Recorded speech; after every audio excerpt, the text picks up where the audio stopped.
Muy buenos días, apreciados estudiantes, bienvenidos a su clase de química. El tema del día de hoy será fórmula empírica y fórmula molecular. Bienvenidos.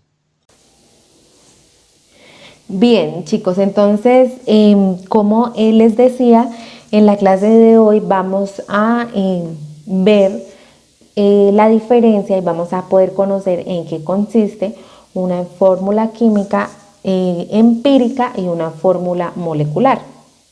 ¿Listo?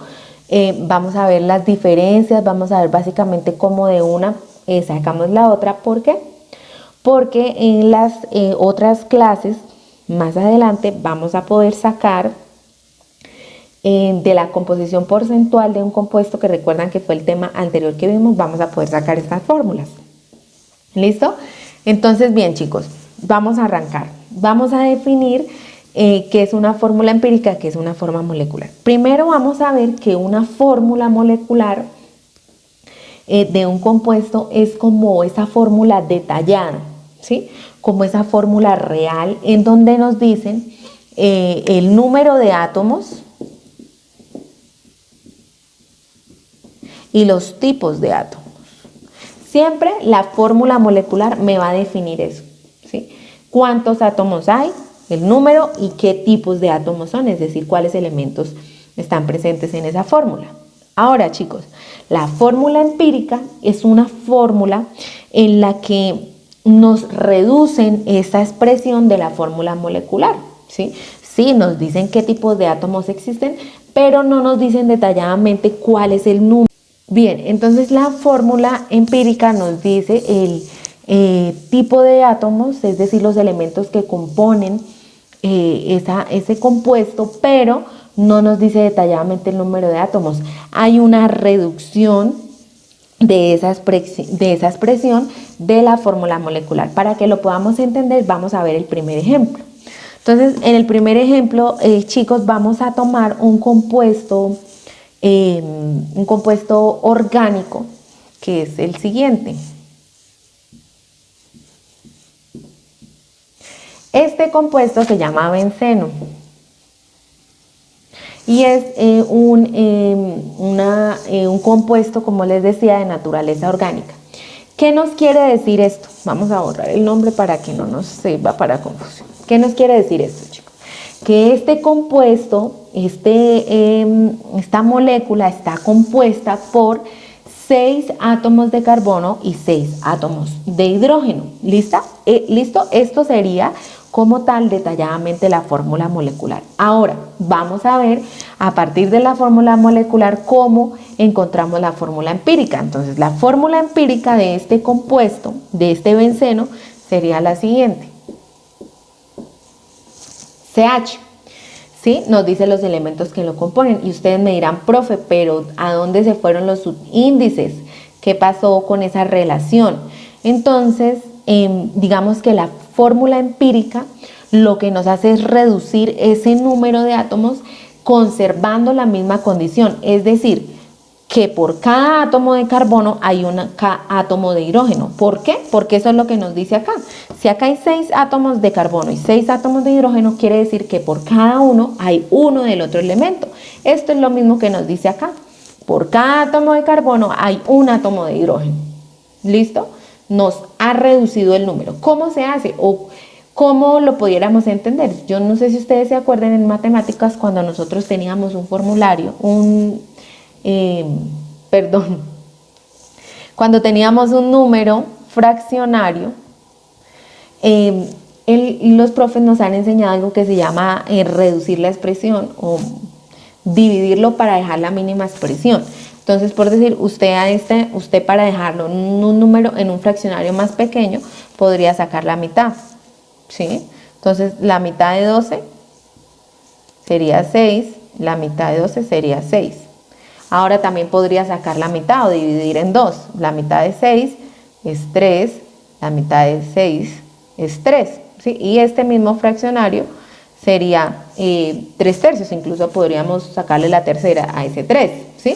Pero ¿qué quiere decir? ¿Nos ha cambiado? No, solamente que hemos reducido ese fraccionario. Bueno, pues en química no estamos trabajando con fraccionarios, simplemente lo muestro para que veamos qué es lo que ha pasado acá con esa fórmula molecular y la fórmula empírica. Es como si yo a este 6 lo hubiera dividido entre 6 y a este 6 lo hubiera dividido entre 6, que me da 1 y 1, y es el 1 que aparece acá y el 1 que aparece acá. ¿Listo? Lo que he hecho es reducir ese número de átomos a través de una división. ¿Listo? Que tal vez nosotros no la hacemos detalladamente, pero que es un proceso que se realiza para poder sacar la fórmula empírica. ¿Listo? Ok, vamos a ver otro ejemplo. Otro ejemplo es el octano. Vamos a ver, es una molécula también orgánica.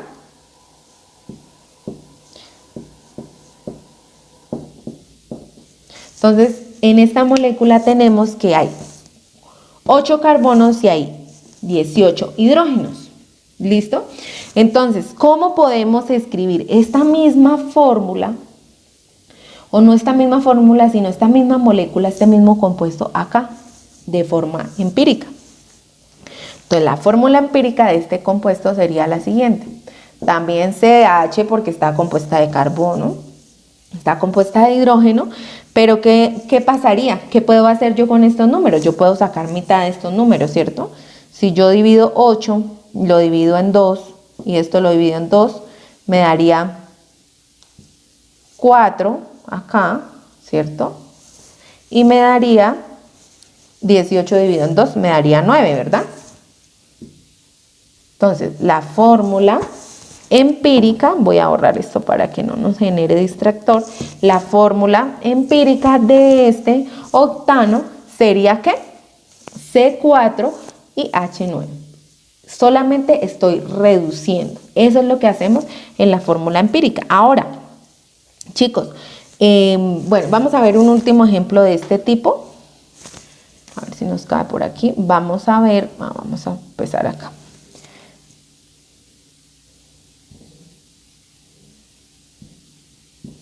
Vamos a ver el ácido acético. ¿Listo? Acá tenemos una molécula compuesta por carbono, por hidrógeno, pero también por oxígeno, ¿cierto? ¿Qué pudiéramos hacer con estos números acá? ¿O cuál sería su fórmula empírica? A estos números podría sacarle a todos la mitad, ¿cierto? La mitad de 2, la mitad de 4 y la mitad de 2, que es el del oxígeno. Entonces vuelvo y escribo los elementos CHO, que son los elementos que lo componen, y en este caso la división sería por 1. 2 dividido en 2, perdón, no en 1. 2 dividido en 2 me daría 1. 4 dividido en 2 me daría 2. Y 2 dividido en 2 me daría 1. ¿Listo? Entonces, en este caso, creo que no se está viendo por allí. Hacerlo acá más pequeñito y acá el unito arriba. En este caso, chicos, la fórmula empírica nos quedaría así. No les ponemos los unos porque ya sabemos que no van. CH2O. ¿Listo? Y esa sería la fórmula empírica. Ahora, existen, chicos, algunos compuestos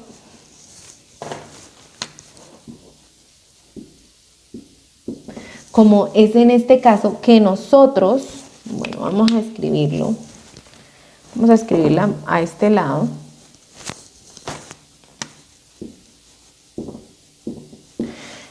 Nosotros en este caso el cloruro de sodio no podemos obtener una fórmula como tal diferenciada, ¿sí? Solamente no podríamos hallar una fórmula diferencial entre fórmula molecular o una fórmula empírica. En este caso, chicos, el NaCl solo tendría una fórmula empírica, no tendría una fórmula molecular. Y eso pasa, chicos, con los compuestos que son de naturaleza iónica, ¿sí? Por lo general los compuestos que tienen enlaces covalentes sí tienen ambos su fórmula empírica y molecular, pero los compuestos de naturaleza iónica en donde vemos una unión entre metales y no metales no tienen una fórmula molecular, no tendrían en ese caso una fórmula molecular. O existen algunas moléculas como en el caso del agua, en donde la fórmula empírica y la fórmula molecular es la misma por el tipo de enlace que presentan. ¿Listos, chicos? Entonces, son casos aislados, siempre vamos a mencionar. ¿Y cómo vamos a identificar que no tiene una fórmula molecular? Pues cuando vemos un compuesto que tiene la unión de un metal y de un no metal, ya sabemos que esa unión es una unión que no nos va a permitir simplificar o que no nos va a poder permitir tener una fórmula molecular, pero moléculas como el agua sí siempre vamos a presentar o siempre vamos a ver que es la fórmula empírica y la fórmula molecular es la misma.